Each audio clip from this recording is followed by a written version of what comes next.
Donc, je suis directeur des soins au CHU. C'est vrai que la prise en charge de la douleur, c'est quelque chose qui m'intéresse particulièrement. Je vous remercie d'être là. Vous êtes nombreux.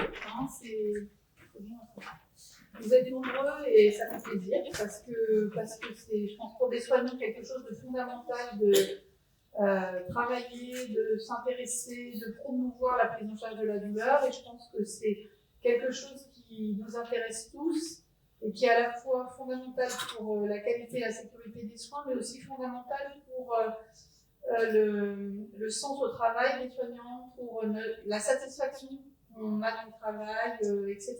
Donc je pense c'est bénéfique pour tout le monde. Aujourd'hui, donc, nouvelle journée de formation pour les référents douleurs. Donc, vous avez des compétences soignantes. Vous avez fait le choix de rentrer dans cette mission particulière que l'institution attend envers les référents douleurs. Et vous allez voir tout au long de la journée que les choses vont être assez pédagogiques pour vous montrer quels sont les axes que le CLUD cherche à développer au travers de votre rôle, de ce maillage indispensable que vous représentez au sein de l'institution. Je remercie l'ensemble du CLUD, le bureau, avec tous les intervenants qui sont extrêmement actifs pour animer, pour que cette dynamique douleur se poursuive. On voit bien qu'on est dans le cadre d'une démarche qualité, que c'est quelque chose qui est donc en permanence en évolution. On planifie des choses, on les fait, on les évalue, on dit c'est bien, bah non, ça y est, c'est reparti, il y a à nouveau quelque chose de nouveau. Donc c'est en ça que l'arrivée de nouveaux référents, le fait que vous continuiez à tout le temps vous former, paraît complètement indispensable.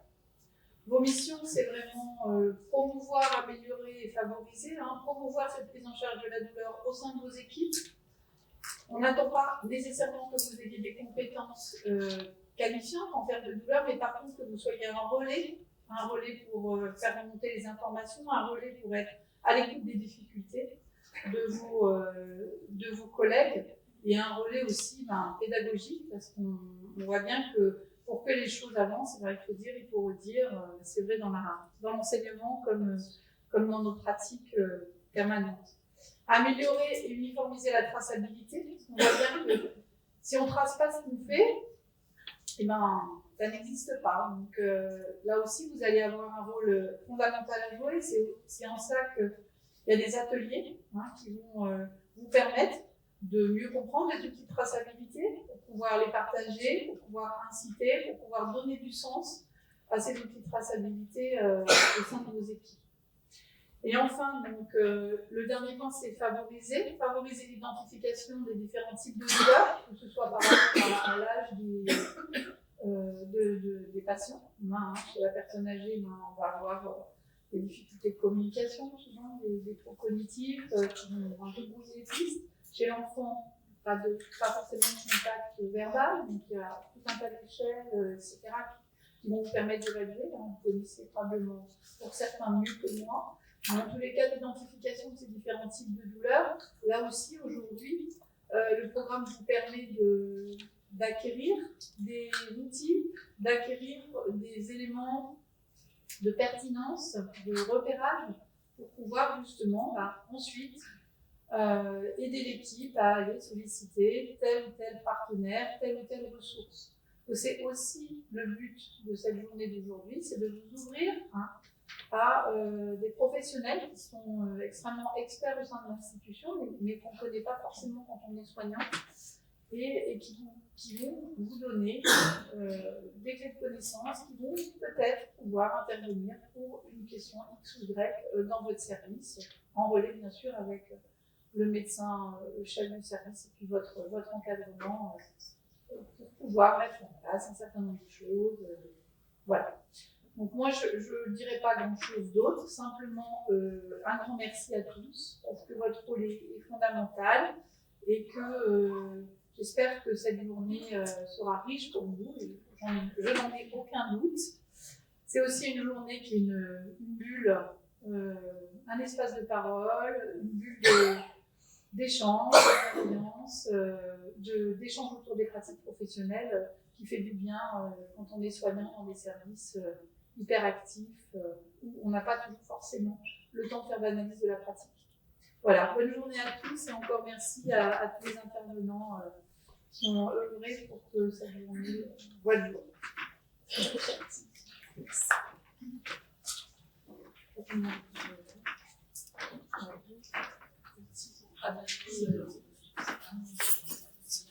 Bon, bah merci Madame Jeunesse et voilà un petit peu comment on va passer la journée. Donc c'est une journée, comme vous avez vu, il y a des ateliers pratiques. Il y en a 3, donc en petits groupes, où c'est justement l'objectif, c'est des thématiques assez simples, mais qui sont proches de notre quotidien et où on pourra échanger. Et puis ce matin, enfin en tout cas cette première partie de la matinée, on a une partie un peu plus théorique, même si vous avez des questions, vraiment vous n'hésitez surtout pas, comme on est un petit groupe d'une 40-50aine.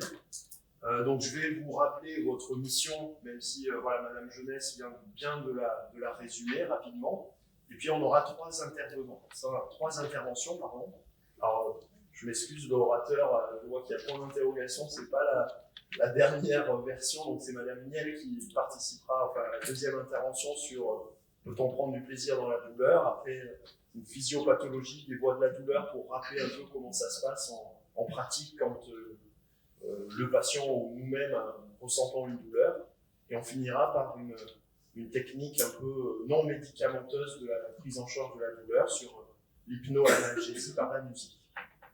Donc, on va commencer, si vous voulez, très rapidement, je ne vais pas revenir, mais je crois que le plus important, sans vraiment énumérer vos missions, etc., c'est que vous compreniez bien, en fait, ce qu'on attend de vous au sein de la lutte. On ne veut pas vous mettre la pression, l'idée, c'est pas ça, on n'est pas toujours après vous en train de vous dire qu'est-ce que vous avez fait, mais c'est vraiment en fait que vous soyez notre interface. C'est-à-dire qu'on a du mal à savoir vraiment ce qui se passe dans les services, parce que voilà, c'est pas facile d'avoir des retours, on est tous un peu débordés, on a tous plein de choses à faire.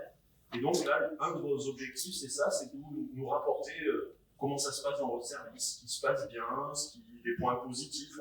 On n'a pas uniquement envie de savoir que ce qui est négatif, et puis un peu justement les freins, les limites, qu'est-ce qui fait que ça ne se passe pas toujours comme vous le souhaiteriez, etc. Donc, comme on vous l'a dit, le référent douleur CLUD, c'est vraiment quelqu'un qui doit faire passer les messages du CLUD au sein des services, prendre en charge la douleur, la tracer et puis essayer d'identifier ces différentes douleurs. Alors bien sûr, on n'est pas tous des spécialistes de la douleur, on n'a pas tous des diplômes de douleur, on n'a pas tous des capacités, des formations, mais justement l'idée de cette journée d'aujourd'hui, c'est que vous repartiez avec des idées, j'espère, un peu plus claires. Par exemple, voilà, le patient, on lui a donné des anti-inflammatoires non stéroïdiens, du d'ibuprofène par exemple, et pour autant il a une douleur neuropathique. Je le sais parce que ça brûle, ça décharge, ça picote, il m'explique que ça le démange. Et lors de cette journée, on m'a dit que les anti-inflammatoires, ça ne marchait pas dans la douleur neuropathique. Donc ça, c'est quelque chose que vous pouvez relayer à vos collègues, leur rappeler cette notion qui est, vous voyez, qui est simple, mais si on ne la connaît pas, c'est quelque chose qui peut des fois expliquer pourquoi le traitement ne marche pas. Donc voilà, être notre interface, et surtout que vous soyez en fait un peu à l'origine de temps d'échange avec vos collègues. Vous voyez, aujourd'hui on est une quarantaine, je ne sais pas combien il y a de soignants dans notre hôpital, mais ça se chiffre en milliers. Donc l'idée c'est qu'on ne peut pas former tout le monde à ces journées, mais que vous soyez un peu la locomotive de votre service pour organiser des réunions, pour faire des temps d'échange avec vos collègues, ceux qui le veulent, il ne faut pas que ce soit une contrainte, mais voilà, pour que vous diffusiez cette information à un maximum de collègues et que vous nous apportiez les difficultés. Donc pour ça, vous pouvez trouver tout donc le diaporama que je vous présente et puis les fiches un petit peu explicatives dans le GED et sur le site intranet du CLUD. Donc on a développé sur l'intranet le site du CLUD. Je vous montrerai comment y accéder et donc vous retrouverez tout ça. Donc je ne vais pas revenir dessus parce que ces diapositives résument exactement ce que je viens de vous dire. Mais l'idée, c'est ça, c'est que vraiment ce soit une mission collaborative, qu'on ne fasse pas aussi bien dans les services les choses à 2 ou 3, mais qu'on essaye de fédérer un petit peu le service, fédérer un peu tout le monde, et ça passera par votre motivation. Alors c'est dur hein, de bouger les choses, c'est dur de bouger les foules, de faire bouger les collègues, mais voilà, si on passe un bon moment, hier on a fait un top 5 en rhumato, ça a été l'occasion de voir des collègues qu'on ne voit pas forcément tout le temps, entre l'équipe du matin, l'équipe du soir, etc. Donc 5 minutes, ça passe vite et ça peut permettre de faire passer un message intéressant. Donc on fait cette thématique tous les 2 mois, mais ça on y reviendra dans l'atelier pour en parler. Il y a 8 thèmes que l'on a développés sur la douleur aiguë, douleur chronique, douleur neuropathique, on en a parlé, l'utilisation du myopathe, la communication thérapeutique, et donc chaque thématique a une fiche que vous pouvez retrouver sur la GED ou le site intranet du CLUD, avec laquelle vous pouvez préparer votre top 5, et ensuite ça donne quelques pistes de réflexion en plus de celles que vous pourrez vous amener avec votre propre expérience. Et l'idée, c'est de changer un petit peu de thématique. Alors il y en a certaines qui sont plus faciles parce qu'elles sont plus proches du soin, comme le méopathe, comme la douleur du sujet âgé ou du sujet en pédiatrie selon là où vous travaillez. Et puis il y en a d'autres qui sont un peu plus difficiles, comme mésusage et opioïdes, comme la traçabilité de la douleur, qui ne sont pas forcément les plus faciles pour discuter. Mais voilà, c'est important de tourner un peu, de faire le tour. Et donc voilà où vous pouvez trouver ces différentes échelles. Et donc le site intranet se présente comme ça. Donc bon, je ne vous ai pas mis la fiche, l'écran d'accueil de l'intranet, mais donc vous allez sur la petite maison là, qui vous amène sur l'écran d'accueil, vous allez dans le comité CLUD, et après vous retrouvez tout ça au niveau de la partie formation. Et donc formation des référents douleur CLUD, voilà, vous avez la fiche de l'atelier, comment on fait, voilà, la vidéo que l'on a fait d'une séance qu'on a réalisée en rhumato, enfin voilà, vous pouvez, c'est libre d'accès à tout le monde, vous pouvez naviguer, prendre ce que vous voulez, vous pouvez l'ouvrir et le copier pour l'enregistrer, vous l'utilisez comme vous voulez. Voilà, donc pour cette partie mission, est-ce que ça a soulevé des questions, pas encore, ou est-ce que vous avez des remarques particulières? Est-ce que certaines et certains d'entre vous ont déjà animé des top 5 par exemple? Il y en a qui l'ont déjà fait? Ok. Donc c'est un peu le retour qu'on a, c'est que pas beaucoup de personnes ont le temps de le faire, donc c'est pas grave, hein, mais voilà, l'idée c'est d'essayer de diffuser l'info, de voir comment vous pouvez faire ça à plusieurs, hein, parce que c'est vrai que tout seul, des fois c'est pas facile. Essayer de motiver vos référents médicaux, c'est pas toujours facile là non plus, pour essayer de le faire en binôme, référent médical CLUD, mais voilà, donc il faut se lancer. Bon, mais si vous n'avez pas de questions, on va enchaîner avec le programme sur la physiopathologie de la douleur. Donc on va commencer par cette partie, parce que le docteur Duhallet a une voix faible, affaiblie, on va dire.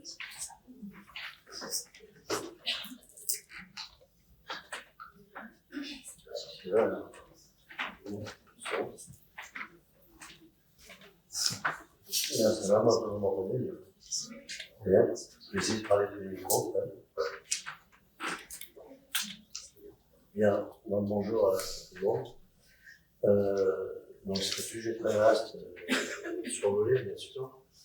Je vais essayer d'être le plus simple possible pour quelque chose qui est un petit peu complexe parce qu'il s'agit de neurophysiologie. Alors, physiologie, physiopathologie de la douleur. Physiologie, c'est ce qui est normal, d'accord? Donc, ce qui est normal, en fait, c'est ce qu'on appelle la nociception, c'est-à-dire la perception des stimulations douloureuses. Douleur, est-ce que c'est pathologique? Pas forcément, c'est-à-dire qu'il y a une composante de la douleur à un certain degré modéré, qui fait partie de la physiologie, c'est-à-dire c'est un rôle, c'est la poursuite, si on peut dire, un peu l'équivalent de la nociception, mais dans certaines formes un peu plus exacerbées. Et puis, la douleur peut devenir une maladie.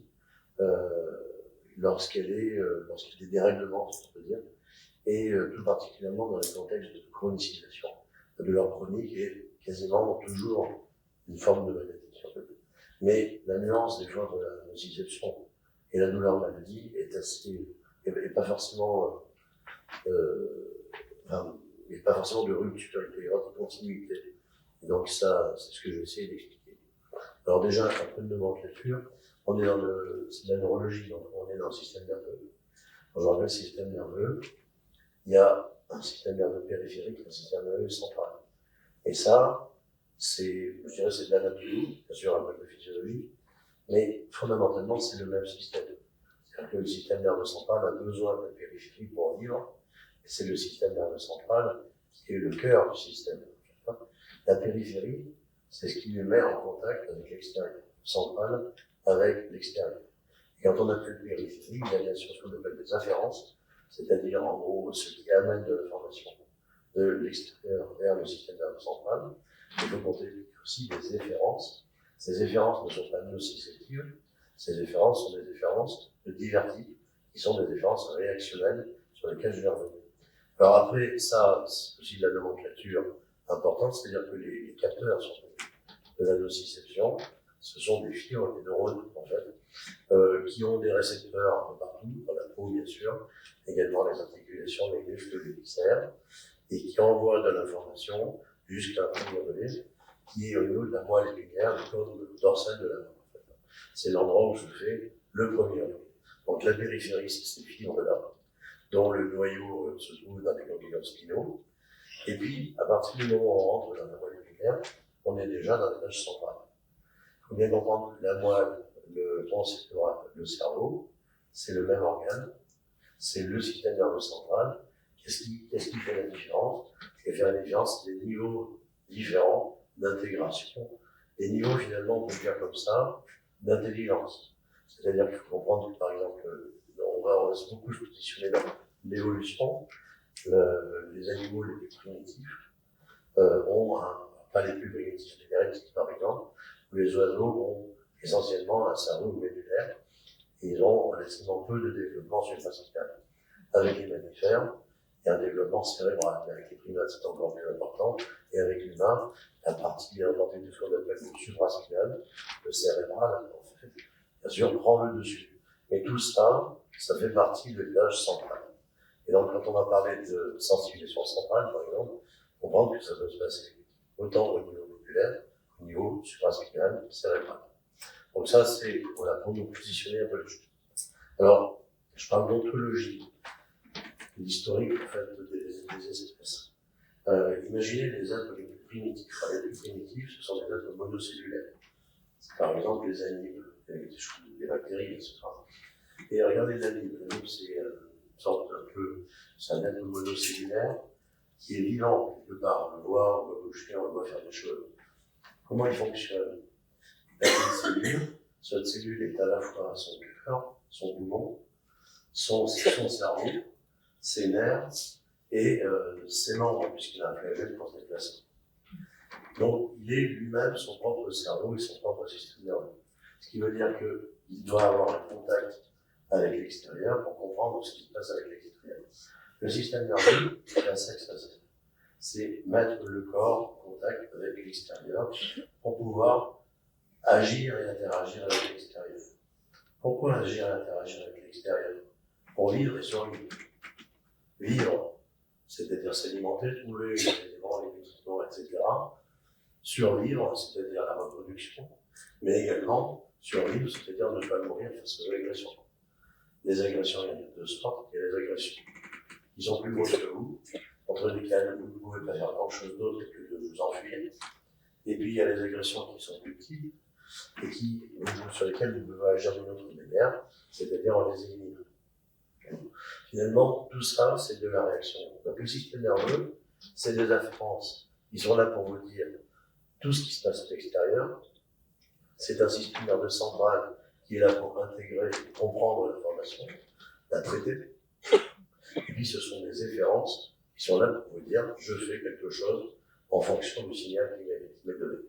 Alors pour revenir à l'anime, le contact avec l'extérieur, c'est essentiellement des capteurs chimiques qui disent je suis dans un environnement sucré, salé, etc. On n'est pas capable de faire autre chose. On est capable de faire des choses beaucoup plus compliquées.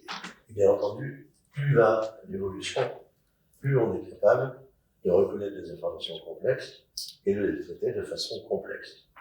Si on revient à la nociception, donc la nociception, ça va être la conception de stimuli qui sont douloureux, c'est-à-dire qui sont potentiellement agressifs pour le corps, en fait. On dit, on parle toujours des 5 sens. Il n'y a pas 5 sens, il y en a 7. D'accord? Il y a les 5 sens qu'on connaît, et il y en a 2 autres, la nociception et la proprioception. Parce que le tact, c'est un des éléments de la perception mécanique, mais la nociception, c'en est un autre. Il est capable de recevoir des informations éventuellement agressives, et la proprioception, c'est la perception qu'on a du corps dans l'espace. Ce sont ces 7 sens qui sont des références permanentes qui nous permettent de nous repérer. Comment ça marche? Vous avez un signal, vous avez des capteurs qui sont spécialisés, vous avez une transduction qui se passe dans le nerf, vous avez une intégration qui se passe au niveau du système nerveux central, que ce soit la moelle ou le cerveau, et puis vous avez une réaction, des systèmes de réaction qui sont là pour faire quoi? Essayer de faire d'avoir la réponse la plus adaptée. Ça vous pique, vous allez regarder le C, vous allez attirer le bras, etc. Ça, c'est plus rudimentaire. Mais il y a d'autres choses qu'on peut faire. C'est-à-dire que tout ce qui se passe au niveau médulaire, ce sont des réactions de type relativement rudimentaire, que les animaux, même assez primitifs, font, comme le retrait, par exemple. On pourrait appeler ça des réflexes, tout simplement. Et puis après, quand on arrive au niveau supraspinal, on va avoir des traitements qui sont, si on peut dire, plus subtils. La mémorisation, l'anticipation, l'observation, compréhension. C'est-à-dire se dire ça m'a déjà fait mal une fois, je le vois, je vois que c'est comme ça, je ne veux pas me faire avoir une deuxième fois. L'apprentissage. Bon, vous savez, il y a des maladies génétiques dans lesquelles il y a des gens qui ne perçoivent pas la douleur. Il y a une maladie comme ça. Ce sont des familles de gens qui sont très exposés à des lésions, des choses comme ça. Comme ils ne se sont jamais fait mal, et ben en fait, ils se piquent, ils se blessent beaucoup plus. Ils ont beaucoup plus d'infections, beaucoup plus de risques, ils sont exposés à beaucoup plus de risques. On a besoin de la nociception pour eux. Alors, vous voyez, donc là, on est sur des niveaux qui sont nettement plus élaborés, et puis on peut ensuite élaborer des stratégies qui sont carrément de la prévention, des choses comme ça. Stratégies individuelles, puis aussi des stratégies collectives, c'est-à-dire qu'on passe du niveau cérébral individuel au niveau, je dirais, des stratégies de base, comme ce qu'on fait aujourd'hui d'ailleurs. C'est-à-dire, en gros, essayer de lutter contre la douleur, mais pas seulement au niveau de l'individu.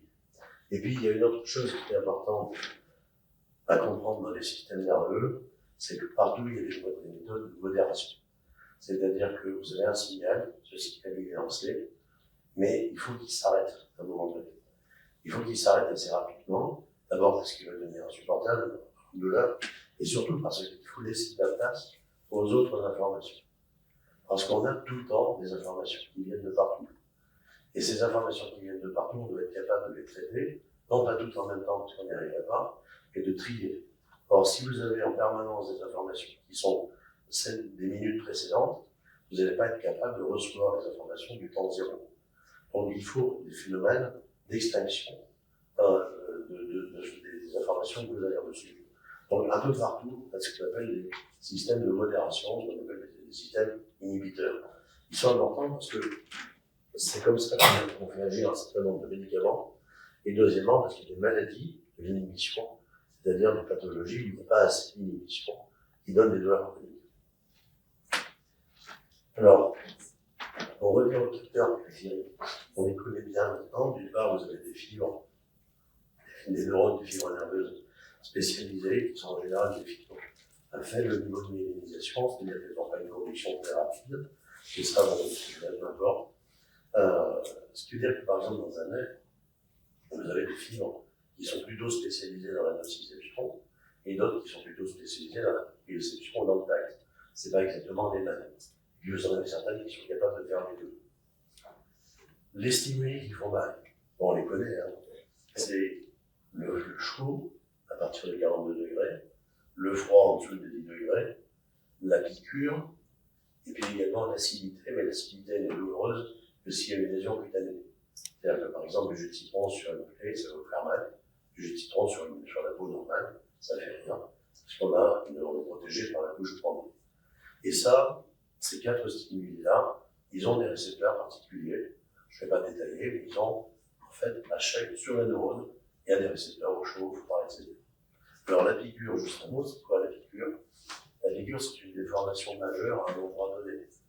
C'est-à-dire qu'il faut imaginer que l'aiguille, si on regarde l'aiguille sur un microscope, c'est jamais qu'une surface, c'est pas parce qu'il y a quelque chose de pointu au niveau microscopique, c'est que la pression qui est répartie est absolument énorme, puisqu'elle est entièrement concentrée sur la pointe de l'aiguille.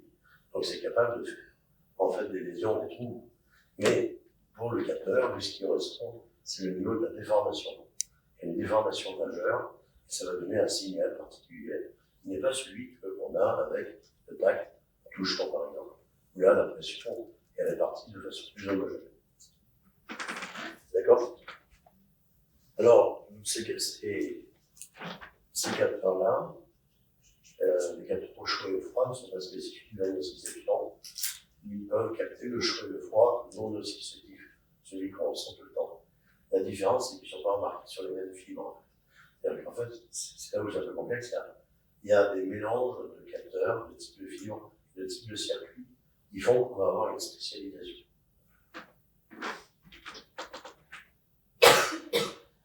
Alors, les neurotransmetteurs, je ne sais pas si vous avez dû vous expliquer le fonctionnement, ce sont les systèmes, si on peut dire, qui permettent aux neurones de se parler entre eux, de se transmettre de l'information. Donc les neurotransmetteurs, il y en a partout dans tout le système nerveux, central, bien sûr. Et on s'est longtemps cherché pendant longtemps, savoir s'il y avait des neurotransmetteurs spécifiques de la douleur. Malheureusement, ce n'est pas le cas. Lorsqu'on se pique, lorsqu'on fait une stimulation chaude, thermique, brutale, en fait, on va avoir 2 neurones qui se parlent, la fibre périphérique et le neurone médulaire, et ils vont s'envoyer de l'information par une méthode très classique, qui n'est pas commune, qui n'est pas spécifique de la douleur, qui est ce qu'on appelle les récepteurs glutamate, avec des ouvertures de canaux sodiques. Ouverture de canaux sodiques, ça devient une dépolarisation, c'est-à-dire que le neurone suivant va, si on peut dire, s'exciter, il va devenir actif, il va pouvoir transmettre de l'information. Bon, tout ça pour dire qu'on n'a pas trouvé de médicament qui bloque ça. Parce que ces médicaments, on pourrait les fabriquer, et ils bloqueraient tout le système nerveux. Donc on n'aura absolument pas, on aurait un effet d'analogie, on aurait également des effets indésirables de grave. Alors, la nociception classique, c'est la piqûre, on s'est piqué, et c'est fini. On a vu le stimulus, on a réglé le problème, on a enlevé son doigt, etc. Et ça, c'est le premier niveau. Le deuxième niveau, c'est la sensibilisation. C'est-à-dire que le système nociceptif est capable d'être sensibilisé lorsqu'il y a eu des stimulations répétées ou des stimulations courtes. Cette sensibilisation est importante à comprendre parce qu'elle joue un rôle notamment dans les phénomènes de chronocisation. C'est quoi la sensibilisation? En gros, le système dont je vous ai parlé, parce qu'il a été sensibilisé, va réagir plus aux stimuli suivants. Plus ce soit parce qu'il va réagir, ça va faire plus mal pour un stimuli douloureux normal, soit parce que ça peut éventuellement faire mal uniquement sur le toucher, par exemple. C'est ce qu'on appelle de l'allodynie, c'est-à-dire en gros une sensation qui normalement ne devrait pas faire mal, qui va créer de la douleur. Tout ça parce que le système a été sensibilisé. Alors la sensibilisation se joue à plusieurs niveaux. Elle se joue au niveau de la fibre, elle se joue au niveau de la moelle épinière, et elle se joue également au niveau cérébral. Alors bien entendu, plus on augmente en intensité et en répétition de stimulation, plus la sensibilisation se passe au niveau supraspinal. Et déjà à la base, la sensibilisation périphérique est un phénomène très fréquent. Alors, je vais rentrer un peu dans les détails. Comment ça se passe? Ici, vous voyez, ça se fait une chirurgie. Il y a eu une intervention, il y a une cicatrice. Alors, bien entendu, le chirurgien a opéré à l'intérieur aussi. Donc, il a aussi créer des désordres, si on peut dire, des lésions à l'intérieur du ventre. Et puis, on ferme. Vous avez cette règle, la cicatrice classique. Et cette cicatrice, on la connaît bien, elle est rouge pendant un certain temps, elle est particulièrement douloureuse. Si on la touche, ça fait mal. Normalement, toucher ne fait pas mal. Cette zone-là, centrale, qui se fait là autour de la cicatrice, c'est de la sensibilisation, essentiellement périphérique, ce sont les fibres qui sont sensibilisées. En fait, c'est quasiment contemporain de la réaction inflammatoire. Et cette réaction inflammatoire, il faut quand même bien comprendre qu'elle est absolument nécessaire, parce que c'est elle qui va faire la réparation. Donc on ne peut pas non plus empêcher complètement la réaction inflammatoire. Si on la bloque, bien sûr on a plus mal, on n'a plus de sensibilisation périphérique, mais on n'a plus de cicatrisation non plus. Donc on ne peut pas non plus complètement lutter contre ça. Bon, ça c'est ce qu'on voit. Et puis on a, si on regarde en mesure des seuils de douleur, on appuie un petit peu fort la distance de la cicatrice, et ben on va avoir aussi des sensations. Pas de douleur intense, mais des sensations de malaise.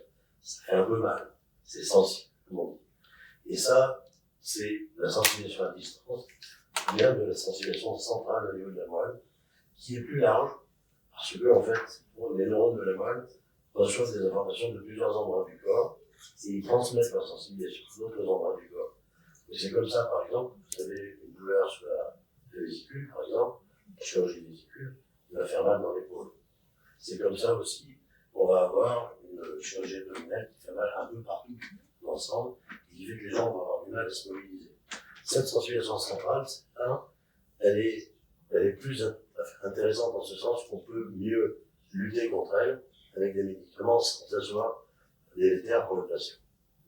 La sensibilisation périphérique, c'est exactement de l'inflammation, plein de neurotransmetteurs. Bon. Alors, le fait qu'il y en ait pas, ça veut dire que malheureusement, on n'a pas trouvé le médicament miracle qui l'empêche. Ce qui marche le mieux pour diminuer la sensibilisation périphérique, c'est les anti-inflammatoires, non stéroïdiens. Et puis la sensibilisation centrale, on la connaît bien maintenant, elle existe au niveau de la moelle, au niveau du cerveau, et il y a le plus grand médiateur, c'est le récepteur particulier pour l'acétaminé, qu'on appelle le récepteur NMDA. Ce récepteur NMDA est énormément étudié. Il est un peu particulier, c'est aussi le récepteur qui commande la mémorisation et qui commande l'apprentissage. Comment il fonctionne? À la base, il est éteint.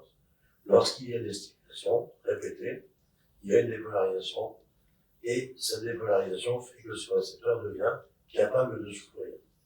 À partir du moment où il est capable de s'ouvrir et qu'il est stimulé, il va entraîner des entrées de calcium dans la cellule, et il va entraîner des phénomènes durables. C'est-à-dire que le neurone d'aval, sur lequel il le porte, va changer, va devenir différent de ce qu'il était avant. Il va garder la trace de la sensibilisation, de la stimulation. Il va mémoriser. Donc c'est comme ça que marche notre mémorisation, et c'est comme ça aussi marche la chronicisation de douleur. Alors lorsqu'on a des stimulations répétées qui ne sont pas bien gérées, on peut avoir des systèmes qui restent pour des années sensibilisés à cause notamment de cette stimulation NMDA. Alors, l'inhibition, on la voit également à plein de niveaux. Vous savez par exemple, ça c'est la moelle de la transmission médulaire, vous avez des interneurones, vous avez des systèmes de régulation qui sont là pour calmer la douleur. Alors, j'en parle avec là, il y a plein de petits neurones, plein de neurotransmetteurs, et par exemple, sachez que les stimulations électriques, les TENS, agissent comme ça. Vous voyez aussi qu'il y a beaucoup de ces systèmes qui dépendent d'opioïdes endogènes, des petites molécules qui ressemblent à la morphine. Et donc, c'est aussi un des modes d'action de la morphine, des choses comme ça. On a également des contrôles descendants qui viennent du cerveau, sur lesquels je vais revenir un peu plus. Au niveau cérébral, c'est très complexe. Ce qu'il faut voir, c'est qu'il n'y a pas une zone de la douleur. Il y a des aires dédiées, plus que des aires spécialisées. Donc, en fait, le signal, il va aller à plein d'endroits différents. Et toutes ces zones qui réceptionnent le signal douloureuse sont en contact. C'est ce qu'on appelle la matrice, en fait, ou le réseau de douleur. Et donc, sont capables éventuellement de se parler entre elles et de se modérer ou de s'amplifier selon le contexte. Il y a un phénomène de neuroplasticité, c'est-à-dire qu'on est capable de mémoriser, et c'est comme ça qu'on a de l'apprentissage vis-à-vis de la douleur. Un apprentissage qui peut être positif, savoir comment la gérer, mais un apprentissage qui serait l'inverse, complètement négatif, c'est-à-dire ne pas savoir comment le gérer. Ce qui peut être beaucoup plus problématique de leur produit. Et puis on va voir, il y a des contrôles descendants. Bon, ça c'est juste pour vous montrer les matrices. En haut, c'est ce qui s'allume quand c'est la douleur, et puis là, en violet, c'est ce qui s'allume quand c'est des spectacles, en bleu, quand c'est de l'audition, en vert, quand c'est visuel. Vous voyez qu'il y a plein de zones qui sont les mêmes. C'est-à-dire des zones qui ne sont pas spécifiques. Ils sont capables de recevoir de l'information extérieure. Ça ne veut pas dire qu'il faut traiter de la même manière, mais il n'y a pas une zone spécifique de la douleur. Donc c'est assez complexe, et heureusement, c'est comme ça, parce que sinon, on foutait, s'il y avait notamment sur les pathologies qui va laisser ou autres, on pourrait avoir des déficits beaucoup plus importants. Bon, il y a notamment deux régions particulières du cerveau qui sont importantes dans la gestion de l'émotion, c'est-à-dire la partie désagréable de la douleur, qui sont ces deux éléments du cortex, donc sur lesquels il y a eu beaucoup de travaux ces dernières années, l'insula et le cingulaire antérieur. Et finalement, lorsqu'on a une information nociceptive, douloureuse, ça passe toujours par le thalamus, bien sûr, mais après, ça va se distribuer dans des régions à diverses fonctions. Certaines vont avoir des fonctions de réaction, comme l'hypothalamus. C'est ce qui fait, par exemple, lorsqu'on a mal, on a une hypertension, on a une tachycardie, on a une sécrétion de cortisol. C'est l'anesthésie qu'on a ça en plein opératoire. On a aussi des zones qui vont servir de la discrimination, se dire, tiens, c'est là que ça se passe. D'autres qui vont gérer, si on peut dire, la mémorisation, l'émotion. Et puis, des réflexes conditionnés. On va toujours faire la même chose lorsqu'on a une stimulation éventuellement dangereuse. Et puis, on a des zones comme le préfrontal, où là, vont se placer, si on peut dire, des gestions mentales, c'est-à-dire être capable d'assumer la douleur, ou au contraire de ne pas l'assumer, notamment au niveau préfrontal. On peut avoir des effets sur le moral, bien entendu, comme anxiété, dépression. Il y a une interaction importante avec ça. Pour les contrôles descendants, je vais aller assez vite, mais que les zones supraspinales sont capables d'envoyer des informations sur la moelle pour calmer le système, c'est ce que je vous disais. Alors, il y a deux manières de calmer le système. À l'intérieur du cerveau, des zones qui interagissent entre elles. C'est par exemple la méthode de la distraction dont on vous parlera un peu tout à l'heure. La distraction, c'est quoi? C'est deux informations en même temps qui vont aller être concurrentes sur des zones convergentes. Et là, il va falloir faire un traitement et donc on va diminuer les deux informations tendance à simuler l'une l'autre. Par exemple, la distraction, la musicothérapie, choses comme ça.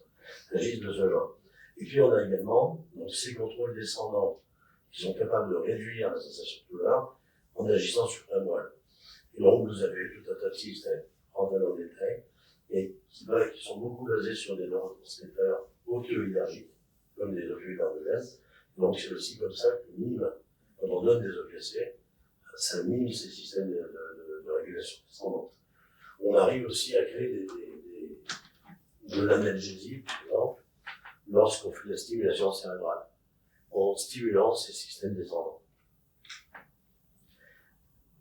Alors, l'effet placebo, par exemple, qu'on voit beaucoup en médecine, et qu'on voit beaucoup lorsqu'on donne un traitement, relève un peu de ces systèmes inhibiteurs.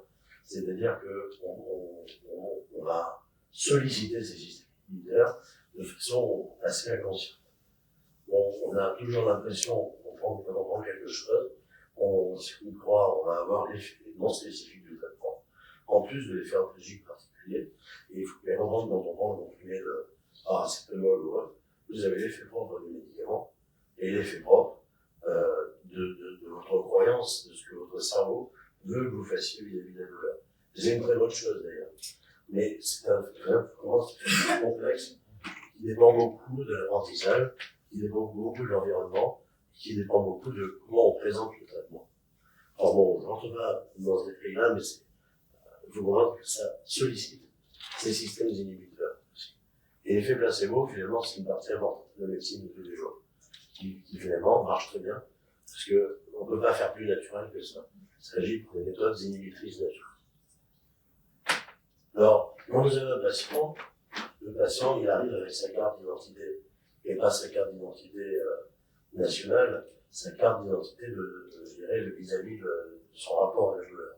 et ça commence à sa naissance. Le problème, c'est qu'on n'a pas forcément le contenu de cette carte d'identité. Donc, les antécédents, avec un certain nombre de choses, on arrive à en savoir un peu plus, mais chacun a son histoire vis-à-vis de la douleur, chacun a sa sensibilité vis-à-vis de la douleur. Il y a des éléments qui sont bien sûr d'ordre génétique, épigénétique. Bon, il y a eu beaucoup de choses qui ont été dites sur l'effet du sexe. Évidemment, les femmes sont un peu plus sensibles à la douleur, et c'est en fait des interactions extrêmement complexes. Bon. Et puis, il y a aussi tout ce qu'on a vécu dans sa vie vis-à-vis de la douleur. Vous avez des gens qui ont été mutilés, qui ont eu des traumatismes, etc. S'ils ont en plus, ils n'ont pas été bien soignés pour la douleur, ils vont rester sensibilisés.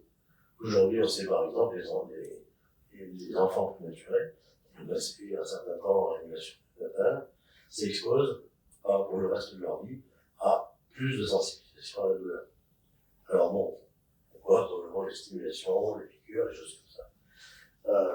Et puis bien entendu, on a ces rapports personnels avec l'antalgie, on a ces rapports personnels avec la médecine, on a ces rapports personnels avec l'hospitalisation, etc.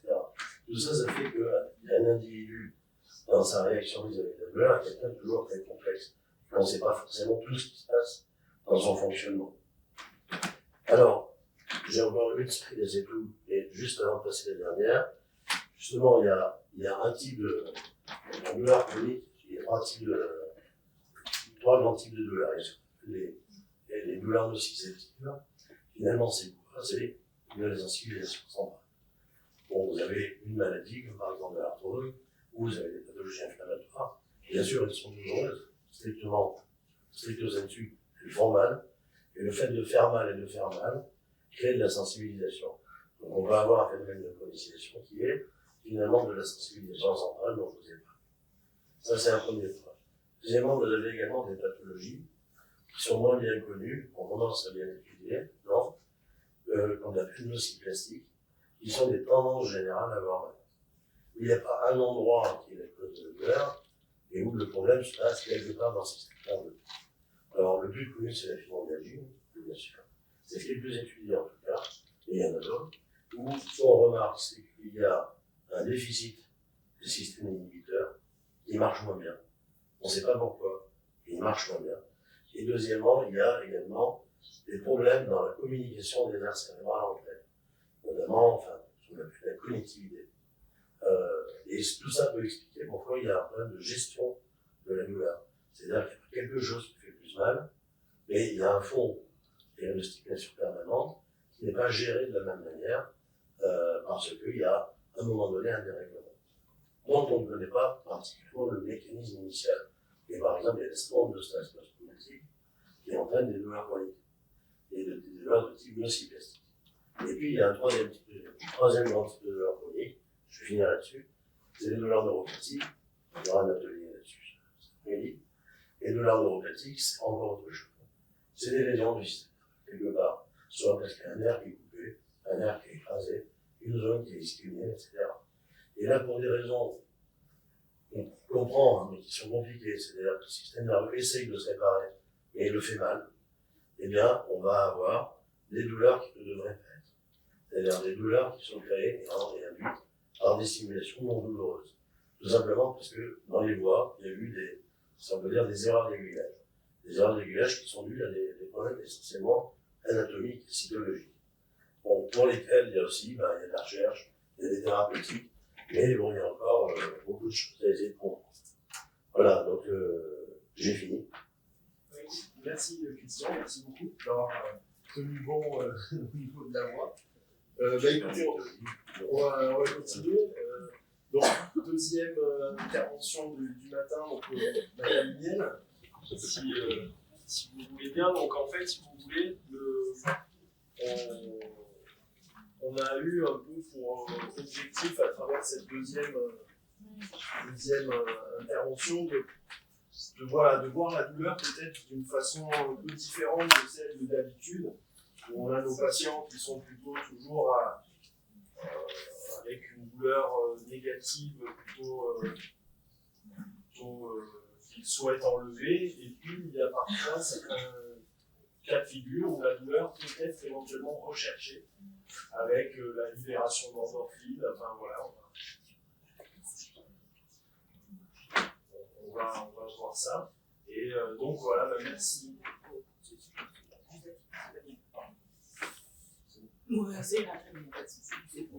Merci en tout cas. Merci de nous parler de douleur et plaisir. Merci pour cette invitation. Effectivement, c'était une thématique qui m'a été transmise par le truchement de Hippolyte Malin et qui m'a parlé effectivement de ce lien entre douleur et plaisir. Il me dit, écoute, tu sais, tu es sexologue, tu as qu'à faire finalement le mettre en pratique dans ton champ d'exercice dans la sexologie. Et donc, c'est ce que j'ai essayé de faire.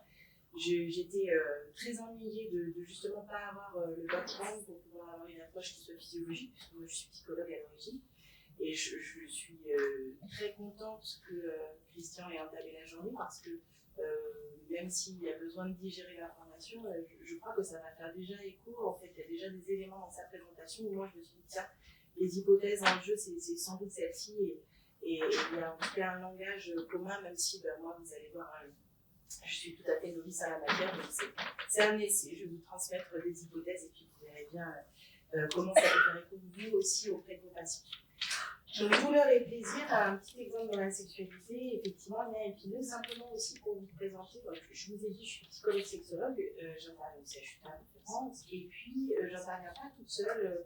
On a monté une petite unité sur le CHU, c'est intéressant, difficile à connaître, avec le soutien du professeur Brunion qui est sur le CEPOS et le soutien du professeur Lorca qui est sur la psychiatrie, avec plusieurs sexologues qui ont des spécialités différentes, dont une, et c'est pour ça que je vous en parle, qui est sage-femme et qui travaille en particulier sur l'endométriose dans le service du professeur Bourdel. Et donc, on travaille en réseau tout justement sur la question sur toutes les questions de sexualité des patients au sein du CHU. Donc, n'hésitez pas à nous solliciter quand il y a des questions de santé. On sera ravis de vous accompagner sur tout ça. Alors, je vous disais dans un premier temps, douleur et plaisir, c'est plutôt deux champs qui sont tout à fait incompatibles. En fait, quand on est en sexo, on dit souvent à nos patients que quand il y a douleur, il faut tout de suite arrêter. C'est absolument proscrit, parce que tout simplement, on revient sur les questions d'apprentissage. La douleur, en fait, c'est un renforcement négatif à l'intérieur d'une chaîne d'apprentissage. C'est-à-dire que la sexualité, c'est avant tout un lien entre désir et plaisir. Le désir engendre a priori une activité sexuelle qui doit être plaisante, et le plaisir va faire qu'on aura envie de retourner vers l'activité sexuelle, donc elle va nourrir le désir par apprentissage justement.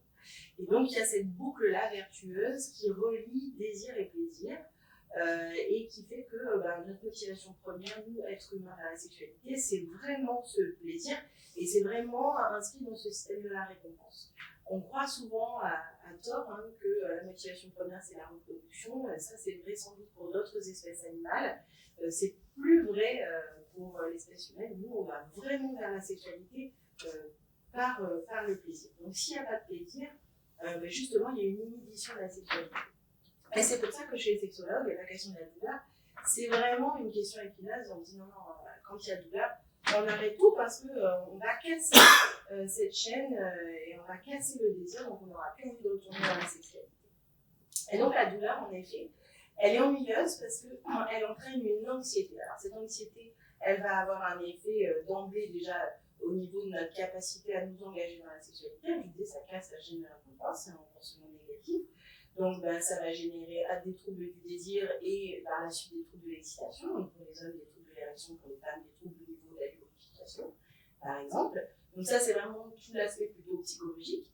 Mais il va aussi y avoir une dimension, j'ai envie de dire, kinétique, au sens où l'anxiété, en plus, ça va générer une hypertonie. Donc les personnes, elles vont être complètement tendues, même si c'est pas aussi évident que la façon dont je me mime. Parfois, c'est une tension qui n'est pas forcément perceptible.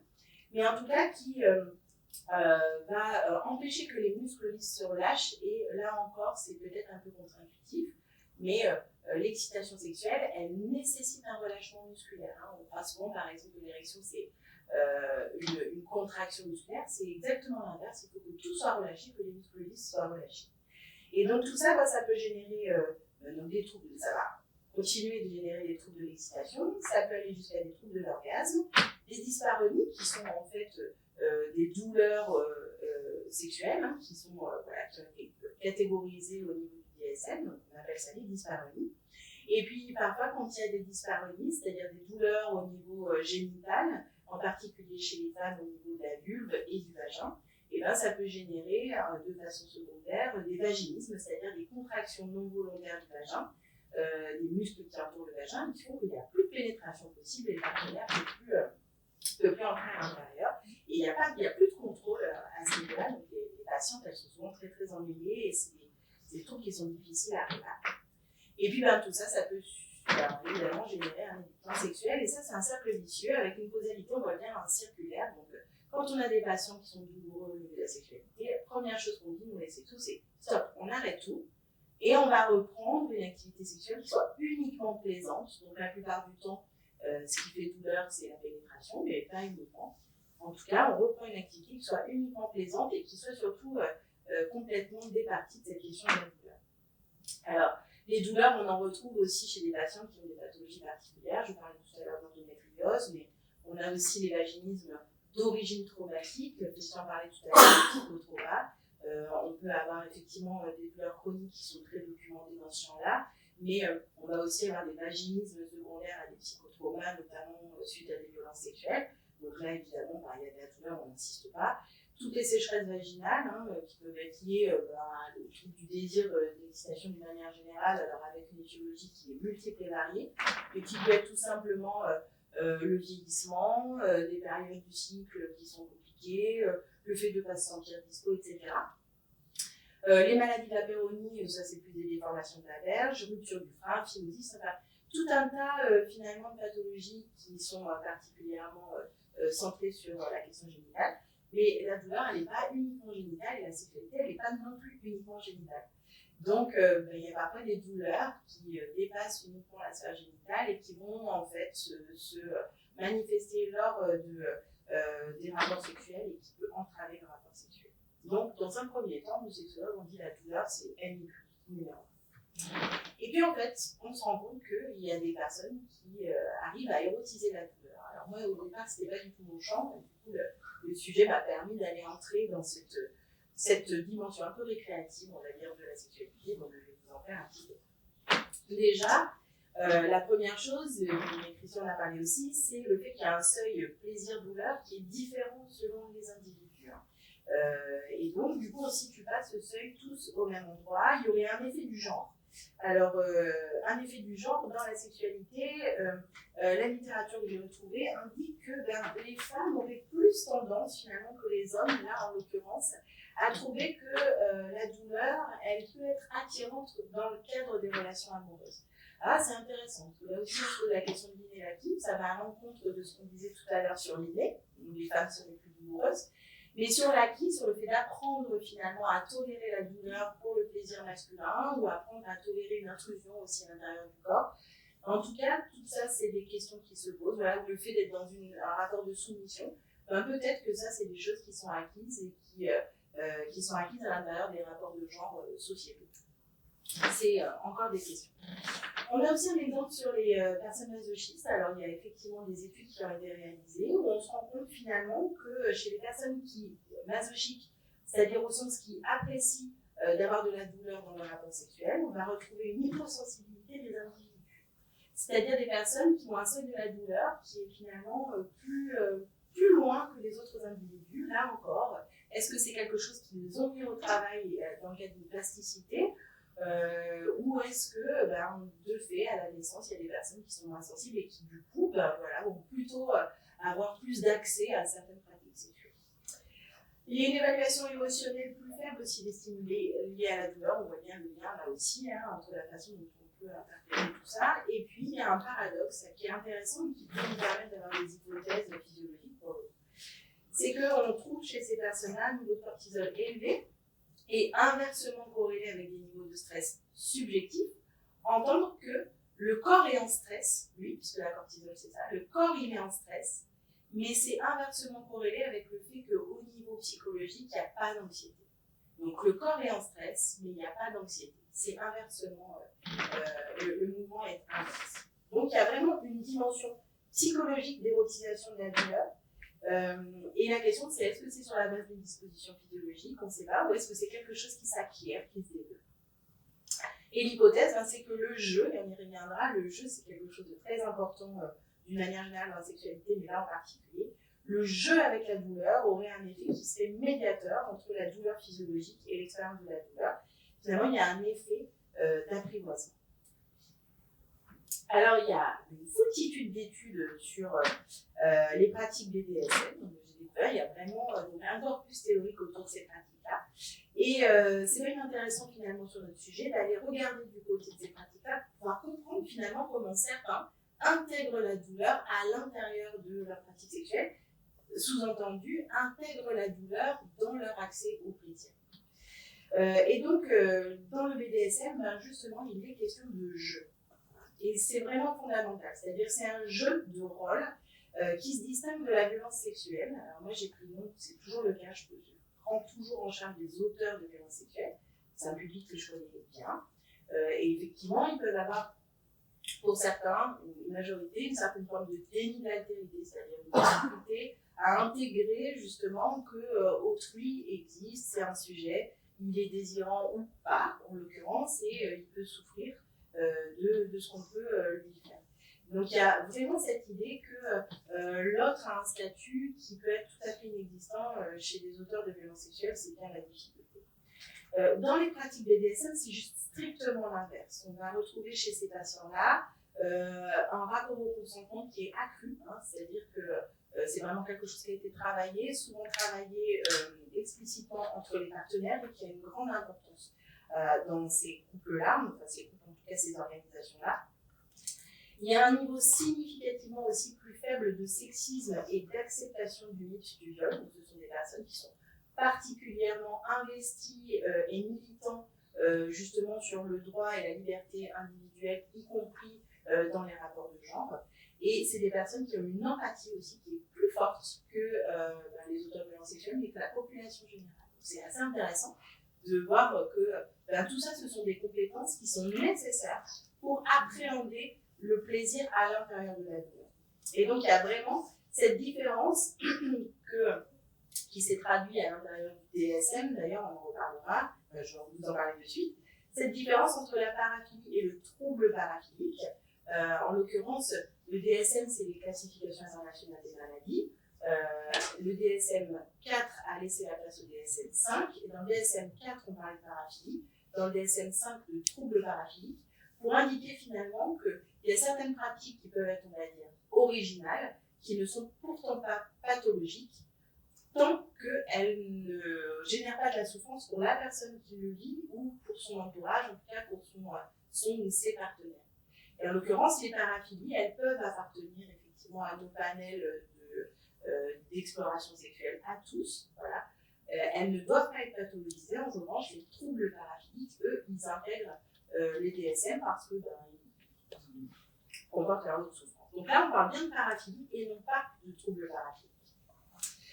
On apprend aussi qu'il y a une continuité finalement dans le vécu, j'entends, une continuité entre la douleur et le plaisir, et c'est des choses qu'on va retrouver, qui sont documentées, notamment dans les sports extrêmes, en tout cas d'endurance, sports extrêmes type marathon, où on va retrouver cette continuité justement entre la douleur et puis l'apprivoisement de la douleur, ou en tout cas surmonter la douleur pour accéder à une dimension de plaisir. On va retrouver aussi un discours autour du fait que la douleur elle peut augmenter les sensations de plaisir par contraste. On voit que si on vient par exemple pincer une zone, qu'on la relâche et qu'on va caresser par-dessus, cette caresse, elle sera plus sensible finalement du fait de l'approche par la douleur précédemment éprouvée par le corps.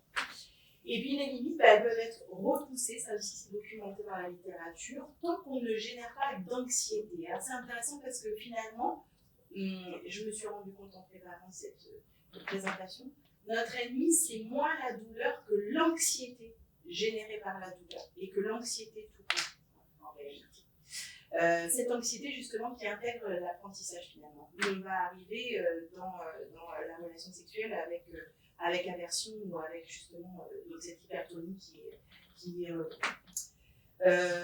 donc on parle aussi d'extase masochiste, c'est-à-dire personnes qui sont capables d'arriver à des niveaux de plaisir du fait d'avoir pu surmonter cette douleur et que le plaisir est plus intense parce que le corps a été soumis à la douleur. Donc là encore, c'est du déclaratif. On sait aujourd'hui qu'il y a sans doute un rôle des endorphines, en tout cas c'est ce qu'on va retrouver dans le sport. Endorphine qui est une hormone, si je ne dis pas de bêtises, qui naturellement permet justement de soulager la douleur et qu'on va retrouver justement dans ces activités-là. Avec une hypothèse de l'addiction à l'endorphine donc du coup des personnes qui vont finalement avoir une tendance potentiellement à une hypersexualité parce que l'envie de retrouver cette sensation qui est assez unique justement de quand on a dépassé ce niveau de douleur, bien, on est baigné d'endorphine et il y a quelque chose qui est assez agréable pour les personnes qui le vivent.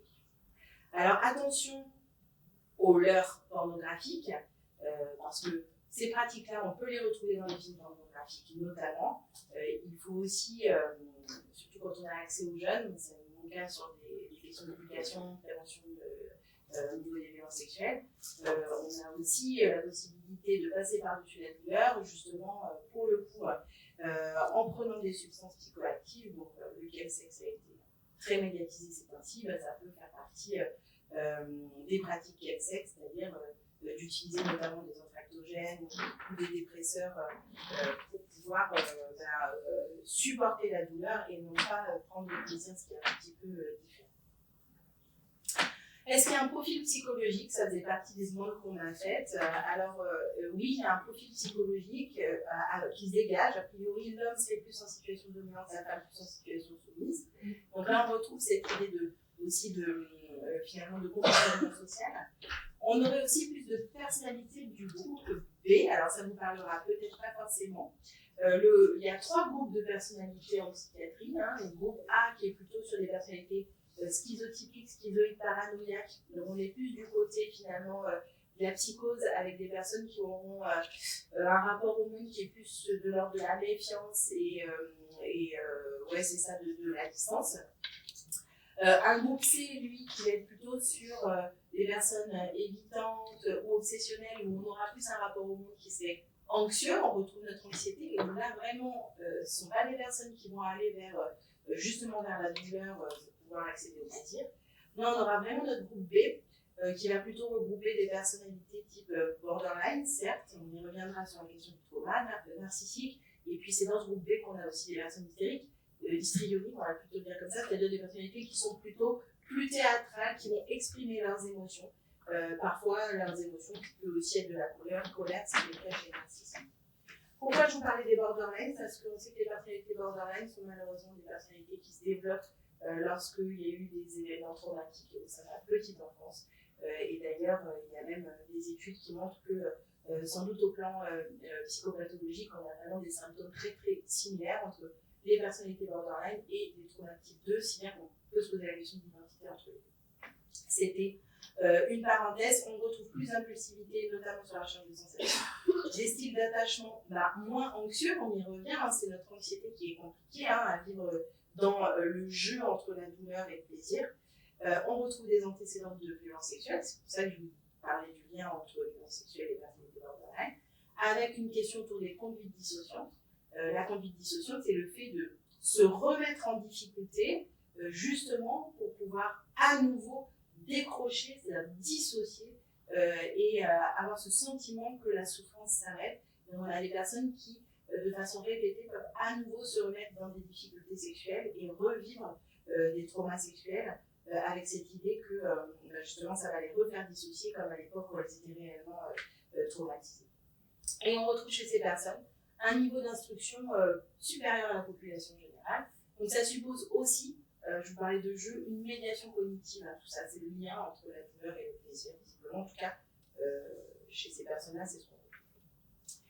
Je finirai sur une étude d'une professionnelle algologue. Donc son métier, c'est vraiment toujours d'ailleurs la douleur. Fabienne Marcaillou, qui donc a été une de mes étudiantes en DU de sexologie, une brillante étudiante, qui est donc rhumato et qui est aujourd'hui sexo, et qui a fait une étude pour son mémoire de sexo qui était assez intéressante. Elle a pris le problème à l'envers et elle s'est demandé, elle, si la sexualité ne pouvait pas avoir un effet sur la douleur, c'est-à-dire si ça ne pouvait pas avoir un effet bénéfique sur la douleur. Et elle a étudié ces patients et patientes douloureux chroniques, en l'occurrence fibromyalgiques, et elle leur a demandé dans un premier temps si elle ou ils prenaient du plaisir dans leur sexualité. Et à partir de là, elle a fait 2 groupes, un groupe plaisir et un groupe plutôt pas plaisir. Dans le groupe plaisir, groupe 1, elle s'est rendue compte que c'est du déclaratif. Elle a fait un questionnaire assez poussé et elle s'est rendue compte qu'il y avait vraiment un impact de la sexualité sur la qualité de vie des patients d'une manière générale, avec une sensation d'amélioration sur l'anxiété, on y retourne, sur l'humeur, sur la relation de couple. Une amélioration notable pour l'image et l'estime de soi, la confiance en soi et le sommeil. Et une amélioration, même si elle est plus modeste, mais une amélioration quand même pour l'appétit et pour la douleur d'une manière générale. Ça, c'est un effet très très intéressant. Et sur le groupe 2, qui était plutôt le groupe qui n'avait pas beaucoup de plaisir dans la sexualité, on a aussi des effets intéressants, puisque 4 patients sur 5 signalaient une extinction de la douleur pendant la relation sexuelle. Ce qui est surprenant quand même, sans pour autant éprouver du plaisir. Alors moi sur la physiologie, je ne vais pas y rentrer une fois que je ne connais pas. En tout cas, l'hypothèse qu'elle formulait, c'était qu'il y avait une activité sexuelle qui était vécue comme un stress aigu par le corps et qui génère une sécrétion d'antalgiques opioïdes endogène. Et c'est exactement ce qu'on se disait tout à l'heure sur le fait que finalement, quand le corps stresse, il va sécréter des hormones qui, pour le coup, vont permettre de supporter la douleur et pour certains même d'accéder à du plaisir. Donc pour conclure, est-ce que la douleur et le plaisir peuvent être liés? Oui, il y a une liaison dangereuse, c'était la question. Donc il y a un lien épineux entre douleur et plaisir, c'est plutôt incompatible parce qu'il y a cette question de l'anxiété et cet apprentissage de l'anxiété. Plutôt incompatible, mais c'est possible sous condition, avec cette idée qu'il y a un lien bidirectionnel, c'est-à-dire que la douleur a un effet sur la sexualité plutôt délétère, quoique, pour ceux qui arrivent à jouer avec. Et la sexualité, c'était l'intérêt de l'étude de Fabienne, peut avoir un effet sur la douleur, donc ça c'est plutôt un effet intéressant et qui peut être recherché, là où nous on aurait tendance à dire à nos patients, n'y allez pas trop, patience, etc. Non, on sait que ça peut avoir un effet sur la douleur, mais avec des conditions, je vous disais, les conditions c'est d'avoir envie, donc d'avoir du désir, c'est le consentement bien évidemment, et puis d'avoir un ou une partenaire très à l'écoute pour pouvoir justement ne pas outrepasser les limites que l'on se donne et que voilà, je vous remercie de votre attention. Bon, écoutez, on va enchaîner si vous n'avez pas de questions. Donc vous savez que la prise en charge de la douleur, il y a les médicaments, mais il y a aussi les traitements non médicamenteux et non pharmacologiques. Et écoutez, merci beaucoup d'avoir accepté de nous parler de d'hypnoanalgésie par la musique. Bonjour à tous, donc merci beaucoup de nous accueillir aujourd'hui. Donc on va vous présenter ce qu'on a mis en place en phase de naissance au bloc obstétrical, donc qui est une méthode d'hypnoanalgésie par la musique. Donc pour faire un peu le lien avec les présentations précédentes, donc là on va pas être dans un traitement de la douleur, mais on va être dans une méthode de distraction, d'hypnoanalgésie pour réduire l'anxiété des patients.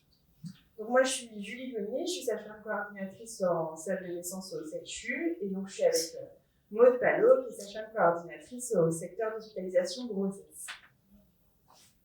Très rapidement, on va vous présenter la genèse du projet, en fait, comment on a réussi dans le service à s'équiper de ce système. Donc en 2019, il y a l'ARS Auvergne-Rhône-Alpes qui a lancé sa 3e vague de projet RAC, donc la RAC, la réhabilitation améliorée après chirurgie. Vous en avez peut-être entendu parler au CHU parce qu'on a le professeur Slim qui travaille au CHU, qui est le président du groupe francophone de réhabilitation améliorée après chirurgie. Et il y avait la gynéco qui a beaucoup travaillé sur la RAC aussi. Donc en 2019, l'ARS lance sa 3e vague. Il y avait 6 spécialités qui étaient représentées. Pour la première fois, il y avait de l'obstétrique. Donc il y avait 25 équipes qui ont pu participer à ce projet.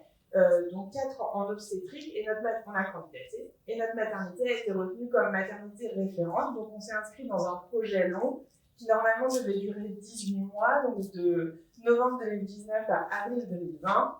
Entre-temps, on a eu un truc qui s'est appelé le Covid, qui a un peu ralenti les choses, donc ce qui fait qu'on a pesé sur un projet de 2 ans.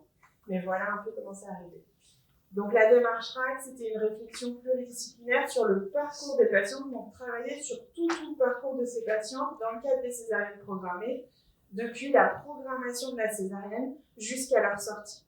Donc l'ARS nous a accompagnés avec un audit, on a fait un audit de pratique, on a mis en place des groupes de travail. Donc nous, on avait décidé de travailler sur plusieurs choses, le livret d'information convenu aux patients, l'entrée des patients le matin même, qui avait été sécurisé par un appel la veille de l'intervention, notre accueil au bloc obstétrical, la place de l'accompagnant, et parmi tous ces projets, un projet de, au début, musique vidéo au bloc, on ne savait pas trop ce qu'on voulait faire. Alors pourquoi vouloir développer ça? Donc on sait que les patientes, quand elles arrivent en salle d'accouchement, enfin salle de césarienne, elles sont anxieuses pour plusieurs raisons, parce que il y a l'anxiété de l'intervention, il y a l'anxiété aussi de la rencontre avec leur bébé. C'est des patients qui vont rester éveillés pendant toute l'intervention, puisqu'elles vont être, ça va être une analgésie loco-régionale qui va être mise en place. Et puis, il y a une phase où elles vont être un peu actives, donc elles vont devoir s'asseoir, prendre une position pour la pose de la péridurale ou de la rachie. Et après, une phase plus passive, entre guillemets, où on les rallonge, où on commence l'intervention. Et donc ça, elle disait, c'est une période qui est stressante, qui peut être anxiogène. On a travaillé là-dessus, puisque depuis plusieurs années, il y a leur accompagnant qui peut les rejoindre. Donc une fois que la péridurale est posée, on rallonge les patientes et puis on fait rentrer l'accompagnant. En se disant on sait que ça participe à réduire l'anxiété, alors avec un accompagnant qui lui aussi parfois est stressé parce que il va voir la césarienne, ils vont rencontrer leur bébé, donc il y a une anxiété des deux. Et une fois que le bébé naît, il part avec son papa ou sa deuxième maman dans une pièce attenante pour pouvoir avoir l'examen, le premier examen de naissance. Et on sait que cette séparation elle est difficile puisqu'après la maman elle reste seule entre guillemets au bloc pendant à peu près une demi-heure le temps de la fin de l'intervention. Et donc ça c'était un moment où aussi elle disait voilà, une fois qu'il est né, je lui ai fait un petit bisou, il est parti, je suis restée toute seule une demi-heure et c'est un moment qui peut être anxiogène pour elle. Donc on a réfléchi, on savait pas trop ce qu'on voulait, si on devait travailler sur un système de vidéo, un petit peu avec ces nouveaux baby swan qui ont des vidéos pour que les mamans puissent suivre leur bébé, si on voulait réfléchir sur de la musique. Et on a un MIAT qui nous a présenté le dispositif MusiCare, qui a retenu notre attention et qu'on a décidé d'acquérir pour le service. Tout ça parce qu'il faut quand même parler des choses qui fâchent. Tout ça, ça a été possible parce qu'on a eu un soutien financier. En fait, l'ARS, quand on s'est engagé dans ce projet-là, il y a une enveloppe qui est débloquée pour permettre aux établissements de réaliser leur plan d'action. Et dans ce budget-là, avec ce budget-là, en tout cas, on a décidé de pouvoir d'acquérir 2 ans de licence pour MusiCare, ce qui est un budget quand même important, puisque donc on a acheté une tablette qui est fournie avec un casque audio et ça coûte les 2 ans d'abonnement 2 364 €. Donc on a pu le faire parce qu'il y avait l'ARS et voilà. Donc moi je vais vous parler un petit peu plus donc, du fonctionnement justement de cette manière. Donc MusiCare en fait c'est un soin qui est issu des techniques de musicothérapie, donc qui est basé sur les principes d'hypnoanalgésie. En fait, ça consiste en l'écoute de séquences musicales qui sont spécifiquement composées pour induire un état de relaxation psychomoteur. Et c'est adapté pour les nouveau-nés, les enfants, les adultes, pour tout le monde. Ça a été prouvé en fait que la musique serait efficace pour baisser les douleurs chroniques, les douleurs aiguës et ou induites par les soins, pour baisser l'anxiété et l'agitation, améliorer l'humeur et réduire les consommations médicamenteuses. L'écoute musicale, ça entraîne en fait la modification du système nerveux et hémodynamique et ça agirait directement sur les composantes de la douleur car la musique c'est un stimuli multidimensionnel qui stimule la cognition, qui a des vertus antalgiques, qui a des vertus anxiolytiques, qui facilite la régulation émotionnelle, qui agit donc sur la psychomotricité et qui renforce les liens interpersonnels. Donc, Les séquences, en fait, c'est un protocole de séance en U. Il y a la séquence dure environ 20 minutes, mais on peut adapter en fait le temps en fonction de la durée du soin. Il y a une première phase d'induction, en fait, où on démarre avec un rythme qui est plutôt stimulant, avec un tempo assez élevé, un nombre d'instruments qui est élevé aussi. Petit à petit, le volume va diminuer, le nombre d'instruments va diminuer, le tempo, pour arriver à une phase de relaxation où là on aura vraiment un rythme qui est lent, avec une réduction donc, de tous les paramètres musicaux. Et puis sur la fin du soin, le rythme va réaugmenter, on réintroduit un petit peu plus d'instruments, mais on arrivera toujours à un seuil qui est inférieur au rythme de base. On utilise sur nos soins beaucoup la séquence en U, mais on a aussi la séquence en L donc, qui favorise l'endormissement et la séquence en J, donc plutôt utilisée pour le réveil des patients. Donc comment on met en place ce soin? Donc déjà il faut repérer les besoins et on propose le soin au patient pour savoir si déjà il est intéressé. Il y a un questionnaire de préférence musicale qu'on peut lui proposer où il peut choisir déjà s'il y a des instruments qu'il préfère, donc le piano, la guitare, plutôt d'un style de musique, il y a tout un tableau. Et en fonction de ça, après sur la tablette, on peut choisir la musique qui convient pas. Sachant que les patientes, on leur propose un mois d'essai gratuit. En fait, elles ont une application qu'elles peuvent mettre sur le téléphone. Et quand elles arrivent en salle de naissance, elles savent quelle musique elles ont testée et approuvée. Après, on installe la patiente, on lui met soit les écouteurs, on a aussi acheté des enceintes qui sont un petit peu... si on les utilise, on les utilise pas mal. Et après, on devrait évaluer la séance pour voir si ça a été bénéfique ou pas. Voilà, c'est les séquences, c'est toutes les séquences qui ont été créées, qui sont originales en fait pour pas, ça a été créé par des musicothérapeutes, donc en fait qui ont fait des études avec le nombre d'instruments, le tempo, le rythme, etc. Donc chaque séquence a été travaillée pour pouvoir permettre de relaxer les patientes et de baisser leur anxiété. On vous a mis une petite vidéo.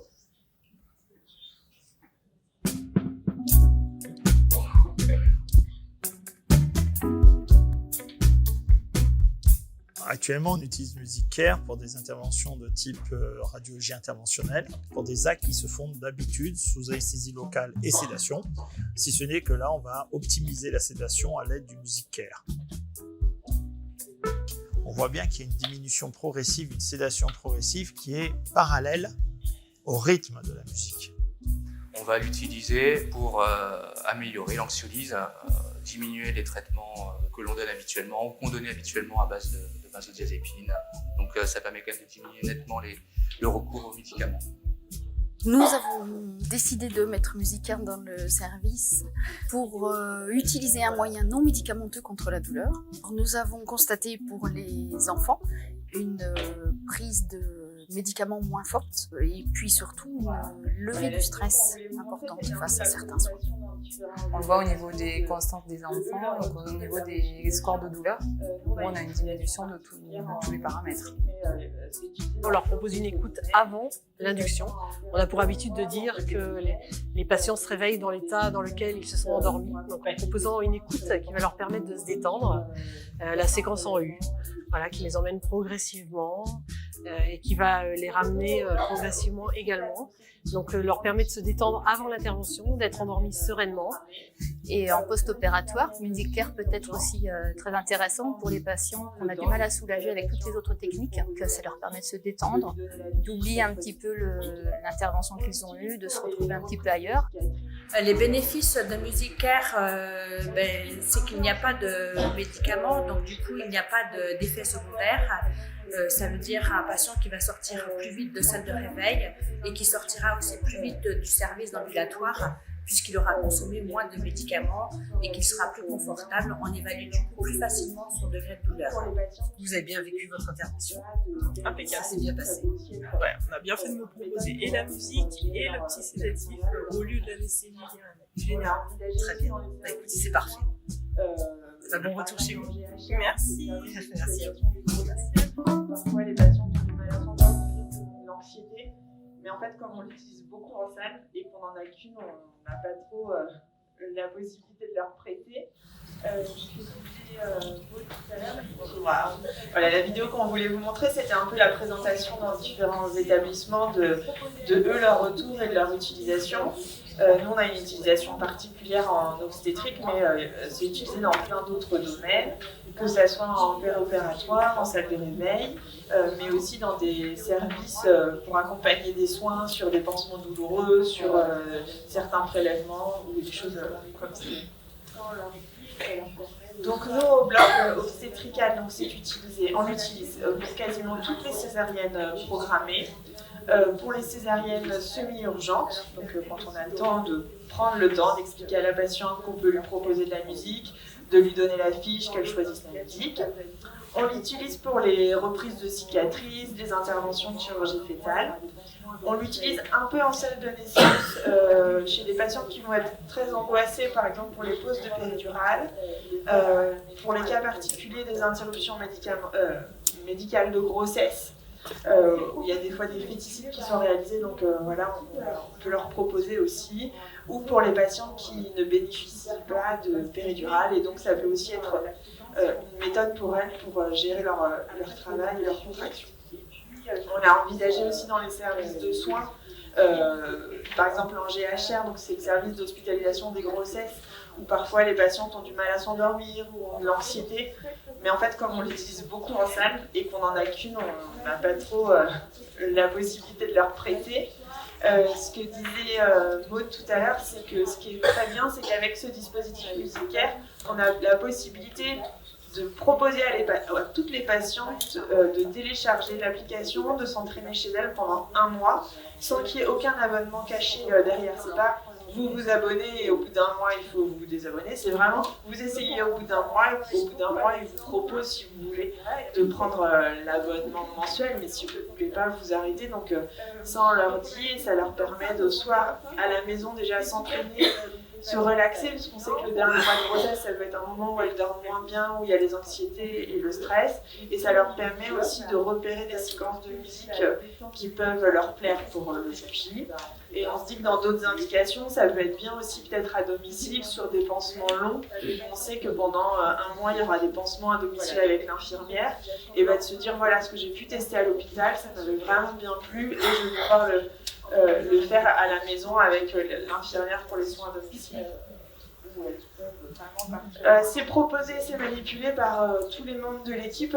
On l'a ramené sur le lien pour vous montrer, c'est vraiment hyper simple, on ne peut pas se tromper. Il faut juste choisir la séquence, si on veut en U, en L ou en J. Après, choisir la durée et puis choisir le type de musique. Donc, c'est manipulé par les sages-femmes, les auxiliaires de puériculture, les IAD, les médecins, vraiment. Tout le monde s'en sert. On a un retour qui est très très positif des professionnels. On a fait le choix, alors c'est parce qu'on avait on a fait le choix en salle de naissance de l'utiliser principalement avec une enceinte. En fait, on a eu des patients qui ont préféré mettre le casque, mais la césarienne c'est un moment particulier. En fait, on a eu des patients qui étaient partis tellement loin dans leur relaxation. En fait, quand on les réveillait en leur montrant leur bébé, c'était un peu choquant. Donc on travaille beaucoup avec l'enceinte. C'est vrai, il y en a une qui a eu peur. Tout va bien, on est en donc on a acheté une petite enceinte, donc on met l'enceinte. Donc ce qui est super, c'est que donc, les patients, ça les détend. Ça permet aussi, l'accompagnant qui est là, il écoute la musique, ils sont dans leur détente tous les deux. Et puis au niveau du bloc, ça fait partie aussi de la détente de l'équipe, si on peut le dire, parce que comme il y a de la musique, on ne fait pas plein de bruit, et puis tout le monde est un peu plus plus détendues et plus zen. Les patientes, on a eu de très bons retours aussi. Donc voilà, avec cette limite de l'utilisation de l'enceinte pour tout ce qui est césarienne, et par contre le casque, on s'en sert pour les moments où, entre guillemets, on n'a pas besoin des patients, donc tout ce qui est reprise des cicatrices, où elles peuvent vraiment partir loin dans leur bulle sans souci. Donc voilà, en conclusion, nous on trouve que c'est un super dispositif, on en tire vraiment beaucoup de positifs, on s'en sert beaucoup. Ce qui est sûr, c'est que c'est relativement onéreux. Après c'est beaucoup, mais ramené à d'autres budgets, on se dit que voilà, ça a été possible parce qu'on a eu le financement ARS. C'est basé donc sur le l'hypnoanalgésie par la musique, on l'utilise beaucoup.